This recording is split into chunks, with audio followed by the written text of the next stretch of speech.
Hello students, I am Sapan Singh, your physics teacher, and today we will study about class 9 physics chapter 4 work and energy. This is the last chapter, this is the last lecture of this topic, and today's our topic is conservation of energy during free fall. In previous topic I will explain you about law of conservation of energy. This is that whenever energy changes from one form to another form, then the total energy remains constant. पिछले class में हमने बताया था law of conservation of energy क्या होता है। जब energy एक फॉर्म से दूसरे फॉर्म में चेंज होती है तो जो टोटल एनर्जी होती है वो रिमेन्स कांस्टेंट होती है। क्या होती है? कांस्टेंट होती है, वो बदलती नहीं है। जिसके बारे में जो है आज हम उसको प्रूफ करके देखेंगे कि किस तरीके से जो है law of conservation of energy में एनर्जी कंजर्व रहती है जब एक फॉर्म से दूसरे फॉर्म में चेंज हो जाती है। तो आज का हमारा टॉपिक है conservation of energy during free fall. Free fall के दौरान एनर्जी का कंजर्वेशन किस तरीके से होता है। तो सपोज दैट एक ये पॉइंट है ए, एक पॉइंट है बी, ये है हमारा surface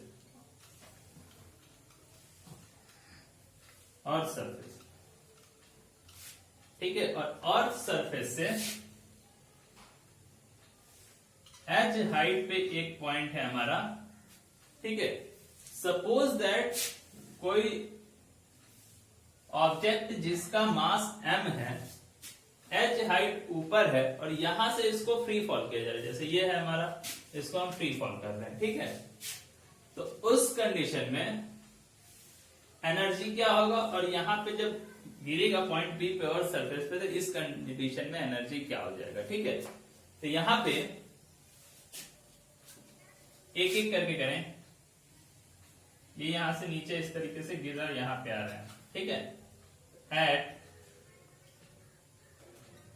point A, at point A, देखो इसके अंदर क्या है, मैकेनिकल एनर्जी होती है। मैकेनिकल एनर्जी मतलब कि काइनेटिक एनर्जी पर potential energy. At point A v बराबर 0, इनिशियल वेलोसिटी क्या हो जाएगी? 0 हो जाएगी। मतलब ये इसकी वेलोसिटी क्या है, यहाँ पे 0 है, रुकी हुई है। तो उस कंडीशन में total energy is equal to kinetic energy plus potential energy, half mv square plus mgh। v की वैल्यू क्या है? 0। तो ये हो जाएगा 0 plus mgh equals to mgh, क्योंकि h हाइट पे है, h हाइट पे है, मास कितना है? m है, और g क्या है? Gravity, acceleration due to gravity लगेगा ही। तो mgh टोटल एनर्जी क्या हो जाएगी यहाँ पे जब रुकी हुई है? तो पोटेंशियल एनर्जी के बराबर होता है। जानते हैं काइनेटिक एनर्जी क्या होता है? 0 हो जाता है उस कंडीशन में। अब एट पॉइंट बी,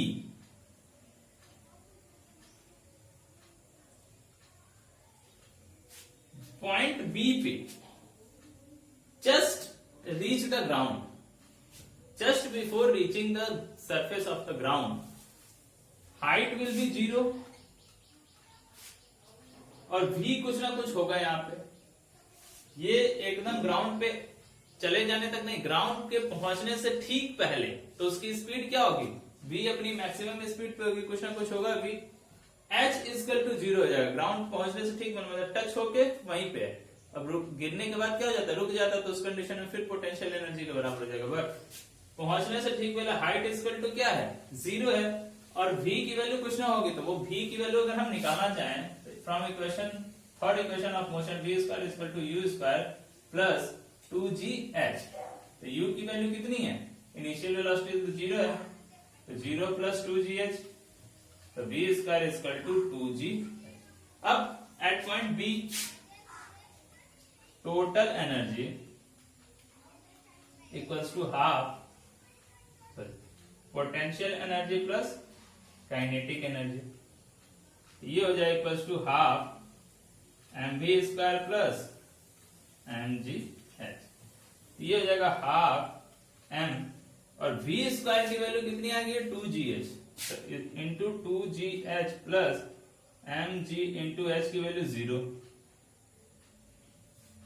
यहां से ये हो जाएगा 2 से 2 कैंसिल, ये हो जाएगा mgh के बराबर। mgh plus 0 equal to mg। ठीक है, यहाँ पे h की वैल्यू 0 हमने इसलिए नहीं लिया है क्योंकि हमने v स्क्वायर की वैल्यू h के रिस्पेक्ट में निकाली है, तो 2gh आया है जो इस पॉइंट पे होगा। ठीक है, तो ये h यहाँ पे ये पूरा हाइट लेते हैं, v स्क्वायर की value third equation of motion से जो हमने h लिया है वो h ये पूरी हाइट के बराबर है, और यहाँ पे जो है पोटेंशियल एनर्जी के लिए जो वेट h लिए हैं, तो यहाँ पे हाइट क्या हो जा रहा है, 0 हो जा रहा है, तो इसलिए इसकी हाइट क्या हो जा रही है, यहाँ पे 0 होती है, h दोनों अलग अलग है, तो यहाँ पे क्या हो जाएगा, at point B total energy equal to mgh, at point A total energy equal to mgh। तो यहाँ पे क्या हुआ, दोनों ही कंडीशन में हमने देखा कि एनर्जी क्या रही है, रिमेन्स कांस्टेंट, कांस्टेंट रह रही है, एनर्जी बदल नहीं रही है, ना ही कम हो रही है एनर्जी, ना ही ज्यादा हो रही है। तो during a free fall energy remains constant, जिसको हमने इस तरीके से डिराइव किया, जैसे बुक में दिया हुआ है। 5 पॉइंट दिए हैं, point A, B, C, D, SN की बुक में आप लोग के है। यहां पे जो है potential energy, kinetic energy, total energy. ठीक है, पॉइंट ए ऐसी कंडीशन है जब रेस्ट में है, पॉइंट रेस्ट में है यहाँ पे, और उसके बाद नीचे नीचे गिर रही है, यहाँ पे आके फिर क्या हो जाइए, मैक्सिमम पे आ जाइए, अपने मैक्सिमम स्पीड पे। तो सपोज दैट यहाँ पे पोटेंशियल एनर्जी इसकी कितनी थी, 20 जूल थी, काइनेटिक एनर्जी 0 होगी, रेस्ट होगी, तो टोटल क्या हो जाएगा 20। अब यहाँ पे धीरे धीरे गिर रही है, तो हम जानते हैं पोटेंशियल एनर्जी डिक्रीज होगी और काइनेटिक एनर्जी बढ़ेगी। तो मान लो यहाँ पे 15 अगर हो रहा है पोटेंशियल एनर्जी, 5 जूल की एनर्जी क्या डिक्रीज हो रही है, तो काइनेटिक एनर्जी 5 जूल बढ़ जाएगी, तो भी 20। अगर यहाँ पे 10 हो रहा है तो ये भी 10 हो जाएगा, तो भी 20। अगर यहाँ पे ये 5 हो जा रहा है तो ये 15 हो जाएगा, तो भी 20। अगर यहाँ पे 0 हो जा रहा है तो ये 20 हो जाएगा, फिर भी 20 जूल। मतलब जितना पोटेंशियल एनर्जी डिक्रीज करेगी उतना ही काइनेटिक एनर्जी बढ़ेगी, तभी हर पॉइंट पे जो है टोटल एनर्जी हमारा क्या होता है, रिमेन्स कांस्टेंट, कांस्टेंट रहता है, बदलता नहीं है। तो the decrease in potential energy of the freely falling bodies at any point in path appears an equal increase in kinetic energy। किसी फ्रीली फॉलिंग बॉडीज में अगर कोई बॉडी कंटिन्यू गिर रही है, तो जितनी अमाउंट में पोटेंशियल एनर्जी डिक्रीज होगी उतने ही अमाउंट में काइनेटिक एनर्जी इंक्रीज होगी, चाहे किसी भी पॉइंट पे हम उसको लें, क्योंकि टोटल एनर्जी रिमेन्स कांस्टेंट। ठीक है, तो ये था हमारा फ्रीली फॉलिंग बॉडीज के लिए। आगे एक और टॉपिक देखेंगे। तो नेक्स्ट टॉपिक है हमारा conservation of energy in simple pendulum. Simple pendulum में जो है एनर्जी किस तरीके से कंजर्व रहती है, बदलती नहीं है। बदलने का मतलब कि कम और ज्यादा नहीं होती है, total energy remains constant. So a swinging simple pendulum is an example of conservation of energy। एक झूलता हुआ सिंपल पेंडुलम जो है एक एग्जाम्पल है कंजर्वेशन ऑफ एनर्जी का। A very simple illustration of the transformation of potential energy into kinetic energy and kinetic energy back into potential energy is a given by swinging simple pendulum। ठीक है, बहुत ही अच्छा example है potential energy किस तरीके से kinetic में change होती है, फिर काइनेटिक एनर्जी बैक होके पोटेंशियल एनर्जी में चेंज होती है। इसका एक सिंपल पेंडुलम बहुत ही अच्छा एग्जाम्पल है। ठीक है, तो सपोज यहाँ पे हम फिगर बनाते हैं। ये क्या एक रिजिड सपोर्ट है, इस रिजिड सपोर्ट से धागे के जरिए बॉल को क्या किया गया है, बांध दिया गया है। सपोज दैट इसकी पॉइंट ये ए है और ये इसका पॉइंट बी है, ये इसका पॉइंट सी। पेंडुलम क्या होता है, हमने इसको इधर सीधा क्या कर दिया, लटका दिया। तो यहां पे क्या है, सेंटर पोजीशन है, सेंटर पोजीशन। तो सेंटर पोजीशन में क्या होता है, और ये है हमारा एक्सट्रीम पोजीशन।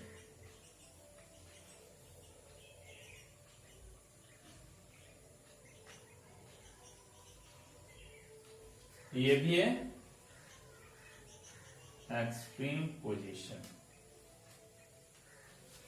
अब देखो सिंपल पेंडुलम क्या होता है, ये हमने लटका दी, जब हम इसको यहां से खींच के छोड़ते हैं तो ये ऐसे करके जाएगा, फिर ऐसे करके जाएगा। इस तरीके से इसमें क्या होता है, मूवमेंट होता है, ठीक है। मतलब ये इस तरीके से इसमें मूवमेंट होता है। अब एक एक पॉइंट को हम देखते चलेंगे। ये हमारा बॉब है, तो कहते हैं बॉब, बॉल टाइप का होता है जिसको बांध के इसमें से पेंडुलम बनाया जाता है, ठीक है। बॉब है। एक्सट्रीम पोजीशन की बात की जाए, एक्सट्रीम पोजीशन में हमने यहां पे लाके छोड़ा तो ये इस तरीके से मूव कर रहा है, इस तरीके से मूव। अब ये बताइए इस तरीके से मूव कर रहा है, फिर इस तरीके से मूव कर रहा है, तो यहां पे आकर रुकता है थोड़ी देर के लिए। मतलब एट पॉइंट बी तो टोटल एनर्जी जो होगा हमारा क्या होगा यहाँ पे, ओनली पोटेंशियल एनर्जी।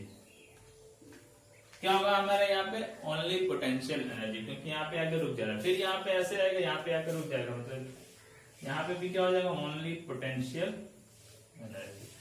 अब यहां से जब ऐसे जाएगा तो इसकी स्पीड इंक्रीज होगी इंक्रीज, तो पोटेंशियल एनर्जी धीरे धीरे क्या होगा, कम होता जाएगा, काइनेटिक एनर्जी इंक्रीज होती जाएगी। तो इस पॉइंट पे potential energy plus kinetic energy दोनों होती है।